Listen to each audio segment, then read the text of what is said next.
Alors, Gaétane, merci d'avoir accepté mon invitation pour venir me jaser en entrevue de ton parcours d'auteur, de ton parcours d'humaine d'exception qui a décidé de faire, je dirais, quelque chose de différent, hein? C'est des écritures qu'on ne voit pas fréquemment. Alors, dans un premier temps, Gaétane, j'aimerais un petit peu que tu me parles de toi, en fait, que tu me parles de ta première séquence d'écriture, là, aux alentours des années 88, je crois, tu m'en avais parlé un petit peu. Donc, parle-moi de toi à cette époque-là, puis de en fait, non, je vais te le dire, on dirait que je bafouille, de ce processus, de ce premier processus d'écriture-là. Mais d'abord, j'étais enseignante en orthopédagogie à ce moment-là, puis j'ai toujours été sensible à l'environnement et aussi l'intérêt d'écrire. Puis en 1988, j'ai vu qu'il y avait une écrivaine en résidence d'artiste à Kamouraska. Puis elle donnait un atelier qui nous permettait d'écrire un conte traditionnel. Ça fait que j'ai dit, je vais aller voir qu'est-ce que ça donne. Puis j'ai aimé ça beaucoup. Puis je me suis donné comme défi d'écrire le conte puis de le terminer. Et à ce moment-là, en 1988, j'avais deux enfants, dont mon premier garçon qui s'appelait Xavier. Ça fait que j'avais choisi le prénom de Xavier comme le héros. Puis, l'autrice, elle nous donnait tout le contenu du conte traditionnel. Alors, je m'étais donné comme défi aussi d'en rentrer le plus possible. Et c'est comme ça que finalement, j'ai écrit le manuscrit qui, qui est ici, là. Je l'ai vraiment écrit à la main dans ce temps-là. Il y avait pas trop de... L'ordinateur, là, c'était pas parfait comme traitement de texte, là. Alors, j'avais demandé à une de mes amies qui était secrétaire de me le taper puis de me le mettre sur Word. C'est bon? Puis là, à partir de là, je l'ai gardé, puis je l'ai travaillé régulièrement, d'une année à l'autre. Des fois, je n'y touchais pas pendant plusieurs années, puis ensuite de ça, je le retouchais régulièrement, puis ça fait que ça a duré comme ça pendant un nombre d'années que je me suis occupée de mon compte. Évidemment, là, on part de la mer, on met ça à l'informatique parce que ça évolue. Et ce compte-là, en fait, est-ce que c'est devenu comme un espèce d'ouvrage, on va dire, collectif qui a été publié ou c'était juste une participation, puis toi, tu ne revoyais pas ce texte-là? Euh, non, ben c'était au fil des... ben, je me disais, bon, qu'est-ce que je fais? Est-ce que je l'envoie à une maison d'édition, tout ça? Puis là, je me disais, non, il me semble que c'est pas ça. Ça me tente pas d'envoyer à plusieurs maisons d'édition à cette époque-là. C'était pas si convivial, là. Il y avait toute une procédure à faire et tout ça. Puis j'étais à temps plein, j'enseignais à temps plein, tout ça. Puis j'avais la famille. Puis alors, j'avais pas le goût d'investir du temps là-dedans. Puis je me disais, quand le moment va être venu que ce conte-là, cette histoire-là soit publiée, il va se présenter des choses, il va se présenter des opportunités, puis ça va être le temps. OK. Fait que tu faisais confiance au processus. Ouais, c'est ça. Je me disais, quand ça sera le temps, il va paraître un jour. J'avais l'impression qu'elle allait paraître un jour, mais je forçais pas. J'avais OK. pas le goût, l'élan de forcer. OK. Alors, dis-moi, Gaétane, là, bon, dans tout ton univers de maman, d'enseignante, et là, le temps a avancé. Qu'est-ce qui fait que l'envie d'écrire, le livre que tu vas nous présenter tout à l'heure, est arrivée? Ça a été quoi ton déclencheur? Ben, quand je me suis retrouvée à la retraite, là, c'était comme un élan qui était très fort. Je veux publier mon compte. Là, c'est le moment. C'est le moment de publier mon compte. Puis là, bon, ça facilitait les choses par Internet, puis tout ça, parce que là, il y a des opportunités qui s'ouvrent. Puis,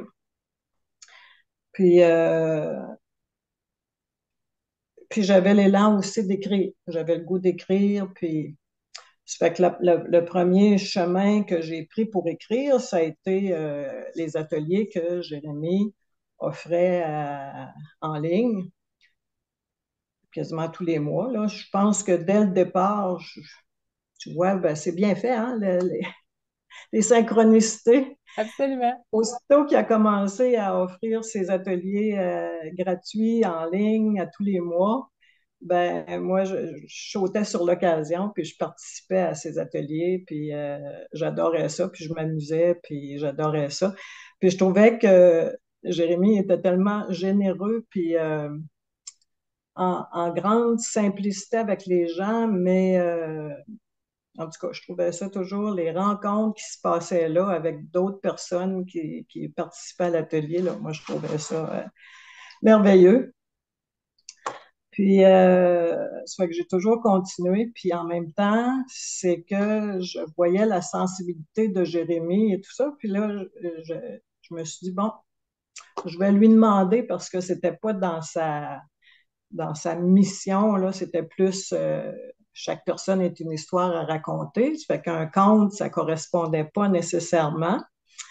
Mais bon, je me suis inscrite à la formation en ligne, puis autonome. Puis j'ai trouvé ça intéressant, tout ça. J'ai fait une partie du début de la procédure, puis tout ça. Et puis, à un moment donné, ben, j'ai dit, je prends une chance, je vais écrire à Jérémy, puis je vais lui parler de mon projet, puis tout ça. Puis s'il décide qu'il est intéressé, ben, tant mieux. Ça sera ça la porte, la synchronicité que j'attendais. Oui. Ça fait qu'effectivement, Jérémy a été intéressé par la publication, puis ça fait qu'on a continué le processus comme ça ensemble. Puis j'avais aussi toujours comme, depuis le début de cette histoire-là, j'avais comme deux visions, si tu veux. Mhm. Très terre à terre, il y en a une qui était très terre à terre. Je voulais en faire un album carré. OK. Ça, dans ma tête, c'était défini. Et aussi, euh, je me disais, ce serait plaisant si j'ai beaucoup d'amis ici au Kamouraska, puis à l'extérieur, qui aiment peindre le fleuve, puis parce que mon compte traite du fleuve principalement, là. Et là, je me disais, ça serait plaisant si mes amis, si je soumettais le projet à mes amis, à plusieurs de mes amis, de mes connaissances peintres, aquarellistes et tout ça, pour les inviter à produire une œuvre ou deux ou trois qui illustrent le conte. Fait que là, tout dans cette démarche-là, finalement, OK. c'est ce qui a été fait, là. Donc, à travers tout le processus d'écriture, bon, il y a eu l'illustration, mais si on recule juste un petit peu en arrière, comment, comment tu me décrirais la relation que tu avais avec Jérémy dans le cadre, en fait, du processus de ton livre? Ben, d'abord, quand il a lu mon conte, la première version, il a comme confirmé avec son retour, il a comme confirmé qu'il y avait des choses qui étaient très complexes, difficiles à comprendre. Puis moi, au fil des années, comme je te disais, je l'avais peaufiné, tout ça, puis je le faisais lire par des amis, puis il y a des amis qui me posaient des questions par rapport à tel événement, le déroulement, puis tout ça, puis il y avait des questions qui étaient pour éclaircir, puis je le retravaillais, mais il y a certaines questions qui restaient quand même.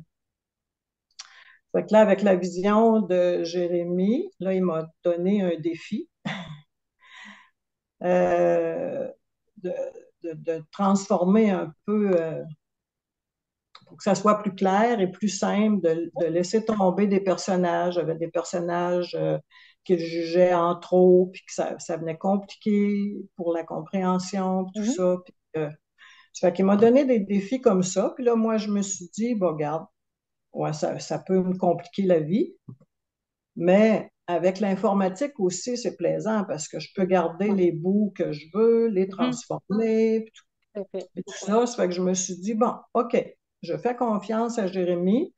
Euh, je, je fais l'exercice là, de faire la correction puis de faire les changements qu'il me suggère. Mhm. Puis,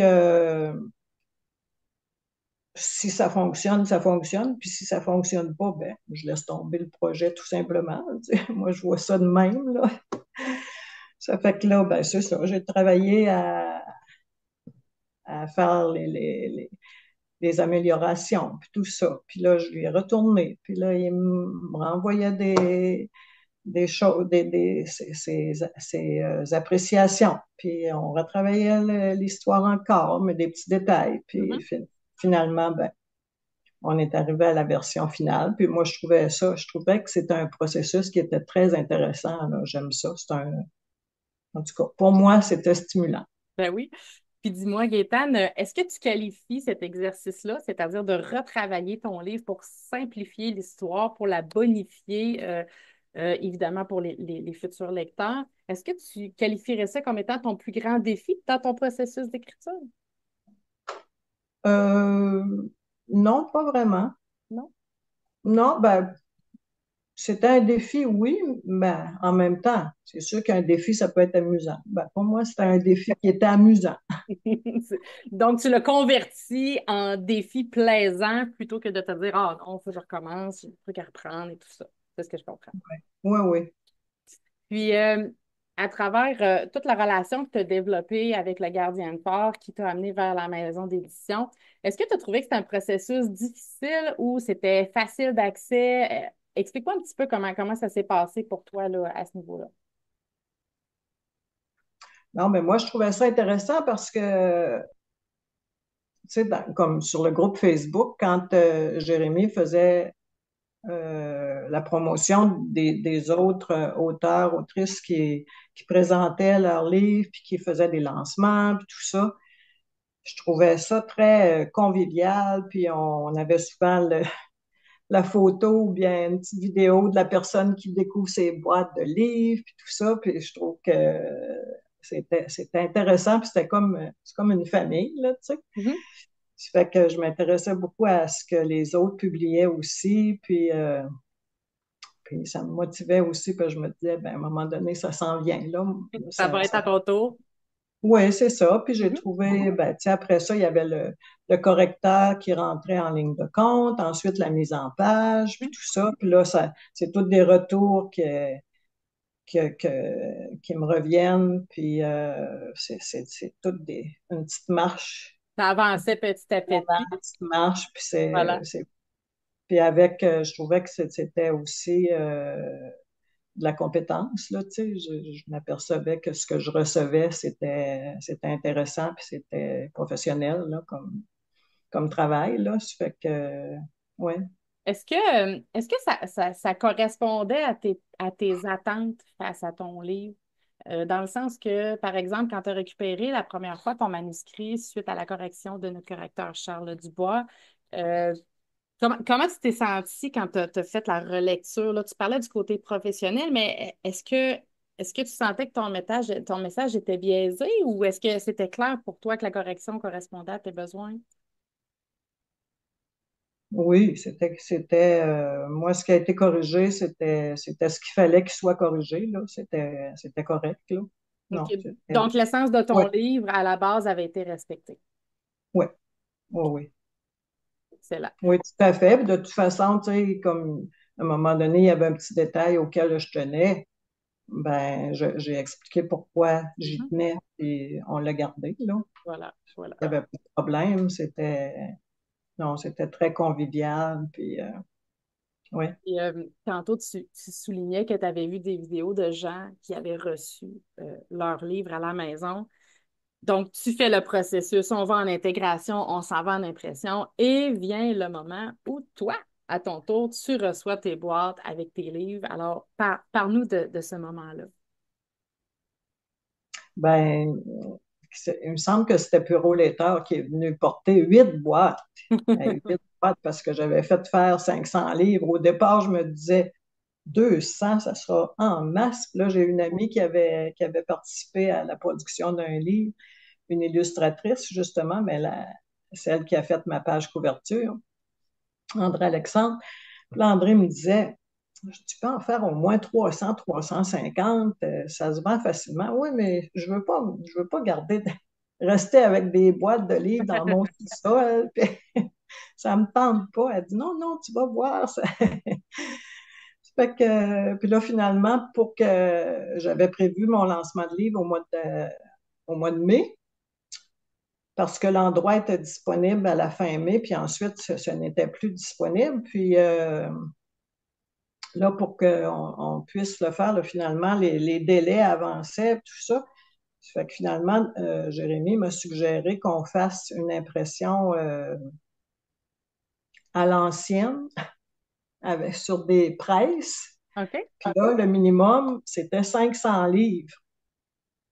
Là, je me suis dit, bon, pour que ce soit plus rapide, ça facilitait le processus pour que ce soit plus rapide, puis tout ça. Ça fait que j'ai dit, bon, allons-y avec 500 livres. Puis finalement, tu vois, il m'en reste peut-être une caisse de 60 livres là, jusqu'à maintenant. Ça fait que depuis le 24 mai, ça a quand même bien été. Là, puis Mhm. probablement que cette année, je ne sais pas, j'envisage peut-être une réédition, là. D'aller en réimpression. Oui. Une Puis, réimpression, ouais. comment tu t'es senti? Oui, tu as vu les 8 boîtes arriver, mais quand tu as ouvert ta caisse, comment tu t'es senti? Ben, tu sais, il y a un petit papier par-dessus qui cache tout. Là. On enlève le papier. Oh, oh que c'est beau, que c'est Mhm. beau. Hey, là, je le montre parce Ben oui, là, on se peut plus, là. On veut le voir. que quand on voit ça, là, Mais oui. quand j'ai vu ça, là, j'ai dit, ah, puis là, je l'ai feuilleté. Puis, je trouvais que le résultat il était parfaitement à mon goût, là. Tu sais, sans avoir lu les détails et tout ça, là. Ben oui, absolument.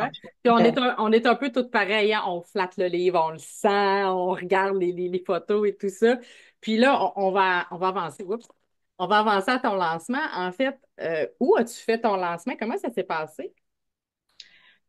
Ben, mon lancement, justement, j'ai fait une boucle parce que le livre, quand j'ai écrit le manuscrit en 1988, c'était à l'ancien palais de justice de Kamouraska que ça se passait.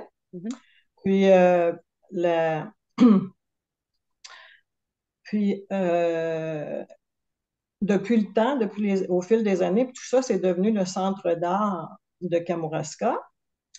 Et il y a toujours eu beaucoup, beaucoup d'activités culturelles qui se sont déroulées là, puis tout ça. Puis moi, je suis membre du comité, j'ai été membre du CA, puis j'ai toujours été membre du Centre d'art de Kamouraska parce que j'avais beaucoup d'intérêt pour la culture, puis tout ça. Ça fait que là, je me suis dit que ça fermerait bien la boucle, là, si il a été écrit en 1988 à l'ancien palais de justice à ce moment-là, qui est devenu le centre d'art de Kamouraska. Ben, ça fermerait bien la boucle si ça se passait mhm, dans la grande salle du centre d'art de Kamouraska. Ça fait que j'ai eu une belle collaboration des co-directrices, Véronique et Ève. Puis, c'est ça, on a organisé un fabuleux lancement. Puis, moi, ça m'énervait beaucoup, là. ok. C'était comme dans mes contraintes de dire hey, un jour, il faudra que je fasse un lancement, puis il y aura du monde devant moi, puis ça va être moi la vedette, puis tout ça. Puis ça m'énervait. Là. Je mettais probablement un frein à tout ça, mais finalement, tout s'est bien déroulé. Puis le fait que Jérémy soit là aussi, puis qu'on avait convenu que ce serait comme question-réponse, Mhm, ben là, moi, ça me sécurisait. Puis avec tout l'appui aussi des filles du centre d'art. Puis, ça fait que ça s'est très bien déroulé. Là. J'étais très contente. Ouais. ouais. Et là, tu nous as montré ton livre à la caméra. Évidemment, j'aimerais ça que tu nous le ramènes parce que là, on parle du processus, mais Parle-nous de ton livre, de quoi il parle, à qui il s'adresse, c'est quoi l'intention derrière ce livre-là qui s'appelle L'enfant et le beluga? Ouais, d'abord, moi, je voulais que ce soit un conte autant pour adultes que pour enfants, que autant les adultes y trouvent leur compte puis leur intérêt, puis qu'ils soient touchés autant que les enfants le soient. Puis l'histoire que j'avais créée, c'était un beluga qui se rendait compte que son espèce était en danger, puis voulait aller à la source du fleuve pour trouver un ingrédient magique qui permettrait de sauver son espèce, de sauver les belugas. Puis, parce qu'en 1988, dans les journaux puis à la radio, on entendait souvent des belugas qui étaient échoués, puis des mères qui n'arrivaient pas à rendre leur grossesse à terme, puis qui se retrouvaient justement échoués, puis tout ça, ou bien des fois, c'était des bébés belugas. Puis, fait que ça me touchait, puis je me demandais, bon, tu sais, c'est sûrement dû à la pollution qu'il y a dans le fleuve, puis bon. Ça fait que c'est un peu ce parallèle-là que j'ai fait. Puis finalement, ben, le beluga, il rencontre Xavier, qui est un jeune garçon qui est très touché par la terre, puis par la nature et tout ça. Puis ensemble, ben, ils vont devoir aller chercher des alliés, puis ils vont rencontrer des alliés pour leur permettre de... Puis là, il y a une méchante. J'ai fait le lien avec une méchante qui était comme une pieuvre, parce que, tu sais, souvent, ce qu'on voit quand on parle de pieuvre, on parle d'un animal qui jette de l'encre pour se sauver de ses prédateurs. Puis là, moi, cette encre-là, ben, je la visualisais un peu comme euh, toute la pollution qui se fait avec les produits chimiques qui sont déversés dans le fleuve ou qui étaient beaucoup à ce moment-là déversés dans les grands lacs. Ça fait que c'est pour ça que j'ai choisi de personnifier la méchante comme une pieuvre et les tentacules qui étaient ses fils qui s'immisçaient pour faire du mal. Ça fait que c'est comme ça que j'ai fait tous les liens. Puis là, ton livre, évidemment, tu l'as créé parce que à travers l'histoire, tu voulais évidemment laisser un message, le message qui était justement de prendre soin de la nature, de prendre soin du fleuve. Et en parallèle avec ça, tu as décidé en fait de prendre les bénéfices de la vente de ton livre en 2024 pour le donner à un organisme. Est-ce que tu veux rapidement nous en parler de cet organisme-là? Ouais, puis je me suis dit, ça serait plaisant si je pouvais offrir un coup toutes les dépenses payées, si je pouvais offrir ce que j'aurais comme bénéfice Mhm. à un organisme qui prône le bien-être de l'environnement, de la nature, de la terre. Puis, pour 2024, j'avais choisi Nature Québec. Puis, Nature Québec, entre autres, et, il organise des groupes avec des enfants de la ville qui n'ont pas l'occasion fréquemment d'aller en nature. Ça fait que là, ils m'ont offert de participer financièrement à l'organisation d'activités pour amener des enfants, des groupes d'enfants dans la nature avec des biologistes, avec des spécialistes pour les sensibiliser à la beauté. Puis, ça fait que je trouvais ça intéressant comme lien pour faire avec mon compte. Puis, en 2025, là, je veux offrir les bénéfices à un organisme de la région, là, le Semoir, puis eux, ils travaillent au niveau du Québec, par contre, là, ils offrent des ateliers en classe, puis ils offrent aussi une façon, entre autres, de, d'organiser le mobilier pour installer des classes extérieures. Là, dans notre région, on en a déjà une classe extérieure à Rivière-Ouelle. Puis il y a aussi des serres, des petites serres qui sont installées aussi dans des écoles là, de la région. Il y en a déjà dans la région aussi. Ça fait que je trouve que c'est des choses qui sont vraiment pratico-pratiques. Alors, pour 2025, j'ai choisi cet organisme-là auquel je veux verser mes bénéfices. des bénéfices. Et puis, j'ai envie de te demander, est-ce que à travers, et plutôt après avoir passé à travers justement tout le processus d'écriture, est-ce que tu as d'autres projets qui se sont manifestés ou des offres que tu as eues ou une envie d'écrire soudaine encore? Est-ce que c'est quelque chose que tu veux nous partager?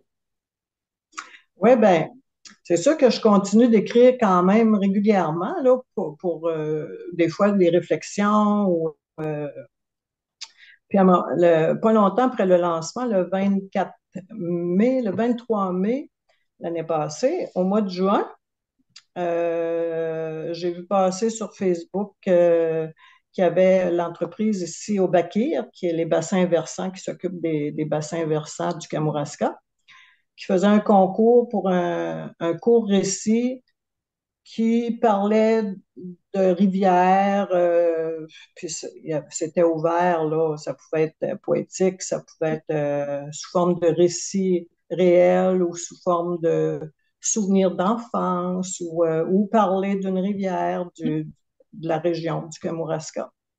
Ça fait que là, ça m'a intéressé. J'aime ça quand c'est des courts récits et tout ça. Ça fait que là, j'ai dit, bon, je m'amuse à faire un texte. Puis, s'il est intéressant, je l'enverrai. Si je trouve qu'il est intéressant, je l'enverrai. Puis, ça fait que finalement, j'ai fait l'histoire de comme une goutte d'eau qui est parachutée. Puis, j'ai fait Ici, on a une rivière qui s'appelle la rivière Kamouraska. Mais tu sais, on la voit, elle passe dans Saint-Pascal chez nous, puis elle se rend jusqu'au fleuve. Ça fait que ça, je le vois, là, son parcours. Mais d'où elle vient? Elle vient-tu d'un lac? Elle vient de par en haut, elle vient dans le sud, je suppose. Puis, ça fait que là, j'ai fait des recherches pour vérifier. Puis bon, ça fait que finalement, j'ai fait un texte un peu ludique sur une goutte d'eau qui est parachutée puis qui fait tout le parcours de la rivière Kamouraska. Puis là, j'ai envoyé ce texte-là. Puis finalement, ben, j'ai pas gagné le concours, mais la personne qui est aux communications chez Obakir, Rosemary, elle a communiqué avec moi, puis elle m'a dit j'aimerais ça en faire un album pour enfants, pour présenter aux enfants quand on va faire des ateliers en classe, puis tout ça. Puis elle dit, si tu es d'accord, si ça t'intéresse, elle dit, on pourrait partir le projet. Fait que là, ben, je suis là-dedans. Puis ça se passe tout au niveau de la région. Alors, on ne sait jamais où va nous mener l'écriture. On ne sait jamais. Ouais. C'est toujours une surprise. Euh, j'ai envie de te demander, Gaétane, qu'est-ce que tu dirais à des auteurs qui, aujourd'hui, hésitent encore à se lancer ou à écrire au gardien de phare pour dire, hey, moi, j'ai un projet d'écriture, peu importe ce qu'il est. Qu'est-ce que tu as envie de leur dire pour qu'ils arrêtent d'hésiter et qu'ils aient le goût d'avancer dans leur projet? Ben, tu sais, le gardien de phare, c'est pas seulement pour publier, pour que ce soit un livre vendu à grande échelle. Ça peut être justement ce qui est plaisant, ce que Jérémy suggère, j'aime beaucoup son slogan, là, chaque personne est une histoire à raconter, là. Puis, tu sais, ne serait-ce qu'écrire son livre pour tes enfants, pour tes petits-enfants, puis ou ça peut être pour les gens de ta communauté, ça peut être ça aussi ça fait que, mais tu sais, quand tu as l'élan, là, puis tu as le goût d'écrire, puis en tout cas, moi, ce que j'ai trouvé, c'est que c'est un accompagnement qui est personnalisé et convivial. Tu sais, on se rend compte, comme ce qu'on fait présentement, ben, on jase ensemble, puis on regarde qu'est-ce qu'il y a à faire, puis ça fait que, en tout cas, moi, je trouvais que c'était une façon de faire qui était simple et agréable. Simple et agréable. On ne veut pas se compliquer de toute façon. Alors, ma chère Gaëtane, je voudrais vraiment te remercier d'avoir été là, mais d'avoir pris le temps de nous expliquer tout ce qu'il y avait en arrière oui, du processus, mais de l'engagement, tu sais, avec les organismes et tout ça. C'est toujours plaisant de voir que l'écriture peut nous diriger dans tellement de sphères différentes. Alors, un grand merci de nous avoir partagé ça. Puis évidemment, on se redonne des nouvelles pour tes prochains projets à venir. Un gros merci à toi.